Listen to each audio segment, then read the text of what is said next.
توحید کیا ہے؟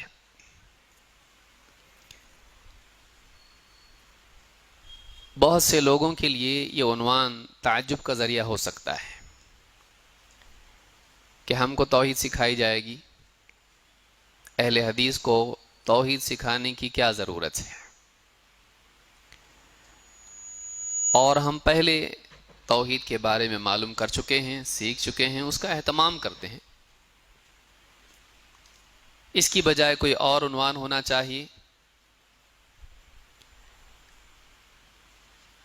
لیکن حقیقت یہ ہے کہ توحید ایک ایسا عنوان ہے جس پر گفتگو پہلے مرحلے میں کر کے چھوڑ دینا غلط ہے، نہ انبیاء کا طریقہ ہے نہ سلف کا طریقہ ہے، بلکہ توحید ایک ایسی ضرورت ہے کہ زندگی کے مختلف مراحل میں اس کی تجدید کرتے رہنا ضروری ہے۔ آپ دیکھیں قرآن کریم میں اللہ رب العالمین نے رسول اکرم صلی اللہ علیہ وسلم سے فرمایا فَاعْلَمْ أَنَّهُ لَا إِلَٰهَ إِلَّا اللَّهُ، اے نبی آپ جان لیجئے کہ اللہ کے سوا کوئی عبادت کے لائق نہیں۔ کیا اللہ کے نبی صلی اللہ علیہ وسلم کو نہیں معلوم؟ لیکن اللہ رب العالمین نے اس آیت میں یہ حکم دے کر یہ بتلا دیا کہ توحید کے علم کا ہر انسان محتاج ہے، اور نبی اکرم صلی اللہ علیہ وسلم کو حکم دینے میں اس طرف اشارہ ہے کہ جب آپ کے لیے حکم ہے تو من باب اولا آپ کی امت کے لیے، آپ کی تبعیت میں، آپ کی ماتحتی میں یہ حکم ہے۔ جب بڑے کے لیے حکم ہو تو چھوٹوں کے لیے اپنے آپ حکم ہو جاتا ہے۔ توحید سکھانے والے سے کہا جائے کہ توحید سیکھیے، توحید کے بارے میں جانیے، تو ظاہر بات ہے کہ ہمارا علم کیا ہے، ہم کو اس کی زیادہ ضرورت ہے۔ اسی طرح سے آپ دیکھیں گے کہ اللہ رب العالمین نے قرآن کریم میں ابراہیم علیہ السلام کی دعا سکھائی۔ ابراہیم علیہ السلام نے جب اللہ سے دعا کی تو انہوں نے کہا وَجْنُبْنِي وَبَنِيَّ أَن نَعْبُدَ الْأَصْنَامَ، کہ اللہ مجھ کو بچا لے اور میری اولاد کو بھی اس چیز سے بچائے رکھ کہ کہیں ہم بتوں کی عبادت نہ کرنے لگ جائیں۔ ابراہیم علیہ السلام کے بارے میں اللہ تعالیٰ نے صاف صریح کہا ہے وَلَمْ يَكُ مِنَ الْمُشْرِكِينَ، ابراہیم علیہ السلام مشرکین میں سے نہیں تھے۔ ابراہیم علیہ السلام اللہ کے نبی اور رسول تھے، بلکہ اس سے آگے اللہ کے خلیل بھی تھے، لیکن اس کے باوجود ابراہیم علیہ السلام کو اس بات کا خوف تھا کہ کہیں میں اور میری اولاد شرک میں مبتلا نہ ہو جائے، کہیں ہمارے توحید میں، عقیدہ توحید میں خلل نہ آ جائے۔ وَجْنُبْنِي وَبَنِيَّ أَن نَعْبُدَ الْأَصْنَامَ، اللہ مجھ کو بچائے رکھ اور میری اولاد کو بھی کس چیز سے بچائے رکھ؟ کہیں ہم بتوں کی عبادت نہ کرنے لگ جائیں۔ معلوم ہوا کہ ایک مومن عقیدہ توحید کے اہتمام کے باوجود شرک سے ڈرتا رہتا ہے، اور جس چیز کے بارے میں انسان کو معلوم نہ ہو اس میں واقع ہونے کا خطرہ زیادہ ہوتا ہے۔ اسی لیے شرک اور توحید کے بارے میں تفصیل علم ایک مسلمان کو ہونا چاہیے۔ جب ایک آدمی اسلام میں داخل ہوتا ہے تو اجمالی اقرار کر کے اسلام میں داخل ہوتا ہے، اشہد ان لا الہ الا اللہ و اشہد ان محمد رسول اللہ، شہادتین کا اقرار کیا، توحید کا کلمہ پڑھا، رسالت کی گواہی دی، اسلام میں آ گیا، اللہ کے سوا کوئی عبادت کے لائق نہیں معلوم پڑ گیا۔ اس کی تفصیل کیا ہے؟ توحید واقعی کیا ہے؟ اس کو اگر تفصیل سے آدمی نہیں سیکھا زندگی بھر ایسے ہی رہتا ہے، اور بعض اوقات کم علمی کی وجہ سے وہ اپنے آپ کو توحید پر سمجھتا ہے، لیکن اس کی زندگی میں کھڑکی سے، پچھلے دروازے سے شرک آ جاتا ہے۔ ان الشیطان لکم عدو فاتخذوہ عدوا، شیطان تمہارا کھلا دشمن ہے، تم اسے اپنا دشمن ہی بنائے رکھو۔ تو شیطان انسان کی لا علمی کا فائدہ اٹھاتا ہے۔ آدم علیہ السلام کا قصہ آپ کو معلوم ہے، وہ ایک چیز جو منع ہے اس چیز کے بارے میں بھی تأویلات کر کے اس کا یہ مطلب نہیں ہے، اس کا یہ مطلب ہے، اور انسان کے دل میں غلط باتیں ڈال کر اس سے وہی کرواتا ہے جس سے اللہ نے منع کیا ہے۔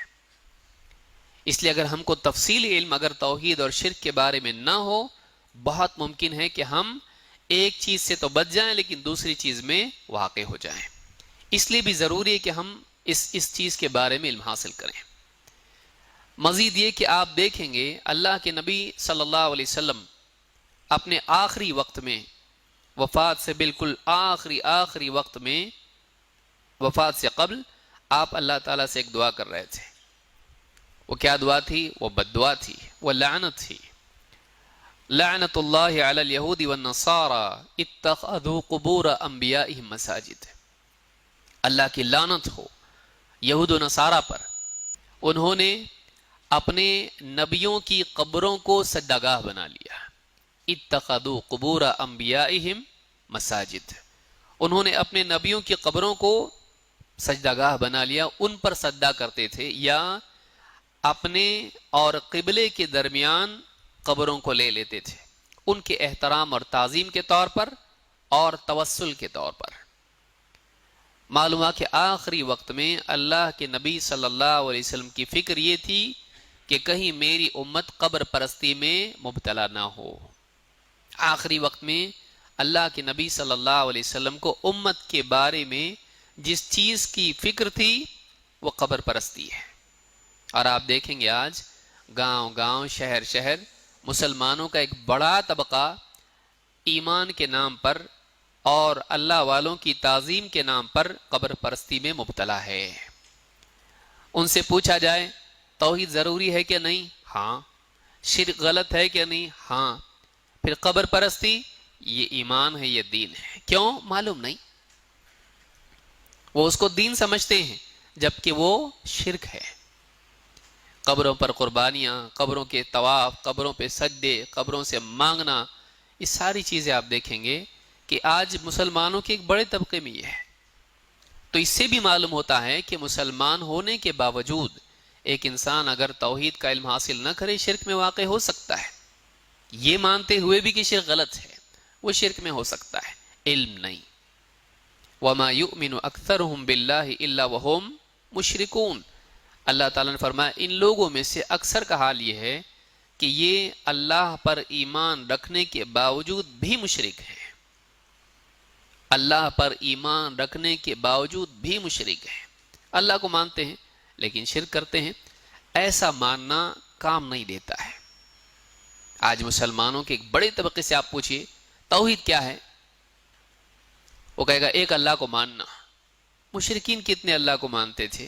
ایک اللہ کو مانتے تھے، پھر وہ مشرک کیسے ہوئے اگر یہی توحید ہے تو اس سے معلوم ہوتا ہے کہ ایک بڑا طبقہ مسلمانوں کا ایسا ہے کہ جس کو توحید کے بارے میں صفائی کے ساتھ معلوم نہیں ہے۔ اس سے معلوم ہوتا ہے کہ توحید کا علم حاصل کرنا ضروری ہے، اور جو سمجھا ہوا نہ ہو وہ سمجھا نہیں سکتا ہے۔ آنے والا دور دعوت کا ہے۔ آج سیاسی حالات بدل رہے ہیں اور ممکن ہے شرک والی طاقتیں مسلمانوں کو کنفیوز کریں، خاص طور سے گاؤں دیہات پچھڑے طبقات ہیں، ان میں جا کر ایسی باتیں کریں کہ وہ سمجھیں ہاں ٹھیک ہے یہ بھی صحیح ہے، سب کا مالک ایک، سارے راستے ایک ہی منزل کی طرف جاتے ہیں۔ اس طرح کی دعوت مستقبل میں چلائی جائے گی، اور ممکن ہے کمزور طبقات اس کی طرف جائیں، جہالت کی وجہ سے، کمزوری کی وجہ سے، علم کی کمزوری، سیاسی کمزوری، حوصلے کی کمی، یا اسی طرح سے مالی کمزوری، فائنینشل پرابلمز، ان کی وجہ سے پچھڑے طبقات مسلمانوں کے بعض علاقوں میں جا سکتے ہیں۔ مسلمانوں کو چاہیے کہ ہر مسلمان کو صحیح معنی میں توحید سکھائیں، لیکن سکھانے کے لیے پہلے سیکھنا پڑتا ہے۔ لہٰذا ہم کو معلوم ہونا چاہیے کہ کیا توحید ہے اور کیا نہیں ہے، کیا شرک ہے، یہ ہم کو معلوم ہونا چاہیے۔ اگر نہیں معلوم ہے تو ہم کہیں گے ہاں توحید بہت ضروری ہے، کیا ہے توحید؟ مولوی صاحب سے پوچھنا پڑے گا، فون لگا رہے ہیں، مولوی صاحب سو گئے، اٹھا بھی نہیں رہے فون، اکثر ایسا ہوتا ہے۔ تو توحید فرض کفایہ نہیں ہے، توحید فرض عین ہے۔ ہر انسان کے لیے توحید سیکھنا فرض ہے، من باب اولا ہر مسلمان مرد اور عورت کے لیے توحید سیکھنا فرض ہے۔ وہ قربانی کی طرح نہیں ہے، گھر کا ایک آدمی کر دے تو سب کی طرف سے ہو جاتی ہے، نہیں، بلکہ یہ سب کو معلوم ہونا چاہیے، ہر مسلمان کو اس کا علم ہونا چاہیے۔ آپ دیکھیے کہ اللہ رب العالمین نے مکی صورتوں میں بھی توحید کا تذکرہ کیا، اور مدنی صورتوں میں جبکہ مسلمان توحید سمجھ چکے تھے۔ سب سے قرآن کی عظیم الشان آیت کون سی ہے؟ آیت الکرسی۔ آیت الکرسی، اس میں کس چیز کا بیان ہے؟ اللہ لا الہ الا ہو۔ تو سب سے عظیم آیت جو قرآن کریم کی ہے وہ بھی توحید سے متعلق ہے، جبکہ مدینہ میں مسلمانوں کی توحید پکی ہو چکی تھی، لیکن پھر بھی ان کو سکھایا جا رہا ہے اللہ کی توحید اور اس کے دلائل کے بارے میں۔ تو سورۃ الحشر آپ دیکھیے، هو اللہ الذی لا الہ الا ہو، پھر اللہ کے بارے میں بتایا جا رہا ہے۔ کیوں؟ صحابہ کو نہیں معلوم تھا اللہ کیسا ہے، لیکن اللہ رب العالمین نے اللہ کی عظمت کی بہت ساری آیتیں نہ صرف مکہ میں بلکہ مدینہ میں بھی نازل کی۔ اس لیے ایک مسلمان کو اللہ کے بارے میں علم حاصل کرنا چاہیے۔ یہ اللہ کی معرفت میں نقص ہے جس کا نتیجہ شرک ہے۔ اللہ کی معرفت میں نقص کا نتیجہ کیا ہے؟ شرک اور معصیت۔ آدمی شرک کیوں کرتا ہے؟ اللہ کو پہچانا نہیں۔ آدمی شرک کیوں کرتا ہے؟ اللہ تعالیٰ کے بارے میں صحیح علم اس کو نہیں، اللہ کی عظمت کا علم اس کو نہیں۔ گناہ کیوں کرتا ہے؟ اللہ رب العالمین کی صحیح معرفت نہیں۔ اگر اللہ تعالیٰ دیکھ رہا ہے، سن رہا ہے، اللہ قادر ہے، اگر اس بات کا احساس ہر آدمی کو ہر وقت رہے، آدمی کیوں گناہ کرے گا؟ لہٰذا اللہ کی توحید کا اہتمام نہ صرف عقیدے کا حصہ ہے بلکہ اخلاق اور معاملات کا بھی حصہ ہے۔ اس لیے توحید کا علم حاصل کرنا ضروری ہے۔